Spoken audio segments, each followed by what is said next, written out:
Bonjour Xavier Ribocourt. Bonjour. Vous êtes le maire de La Boissière-en-Santerre et dites-moi, dans votre village se trouve un tilleul à l'histoire très particulière. Oui, effectivement, donc devant la mairie et entre la mairie et l'église, au centre du village, donc il y a un tilleul qui a été planté en 1852 par donc à l'époque ce qu'on appelle les républicains, qui ont voulu montrer un symbole un petit peu du monde paysan et de tout ce qui se passait un petit peu dans la commune, pour montrer un petit peu leur affirmation sur certaines revendications et tout. Donc cet arbre planté en 1852 donc a aujourd'hui 168 ans. Donc c'est vraiment un véritable symbole pour notre commune, ça fait pour nous partie du patrimoine. Alors effectivement à l'époque il y a plein de tilleuls qui ont été plantés dans différentes communes, hein, notamment donc je ne sais plus, on a enfin d'autres communes, mais donc on est le seul qui reste au jour d'aujourd'hui. Donc notre objectif quand même c'est de le garder en vie le plus longtemps possible.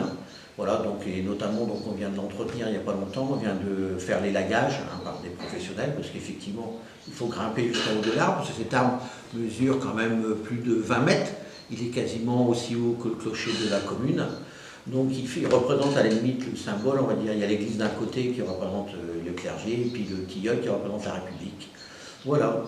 Est-ce qu'on peut dire que vous êtes particulièrement fier de posséder un monument finalement historique et végétal de ce type dans votre village? Ah effectivement, oui, on est fiers, parce qu'un arbre, d'abord, qui représente un symbole, parce qu'il a été planté dans un certain objectif, et puis deuxième chose, quand même un arbre de 168 ans, c'est quand même quelque chose quand même qui a on peut dire du patrimoine et de l'histoire, il en a vu passer du monde.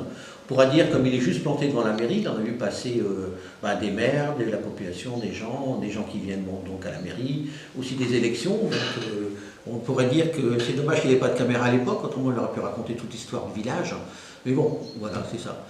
Donc après, donc l'objectif de cet arbre-là, c'est essayer de le faire classer au titre des arbres remarquables de Picardie.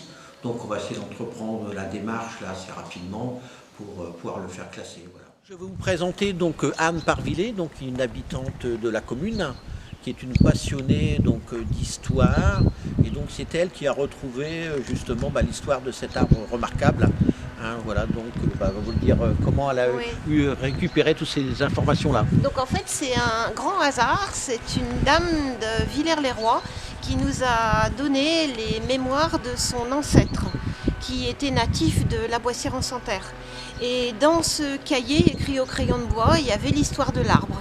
Donc c'est un honneur de parler de ce monsieur qui est décédé pendant la guerre 14-18 et puis de dire ce qu'il a écrit dans son livre, on s'en sert et ça va permettre de préserver le tilleul de La Boissière.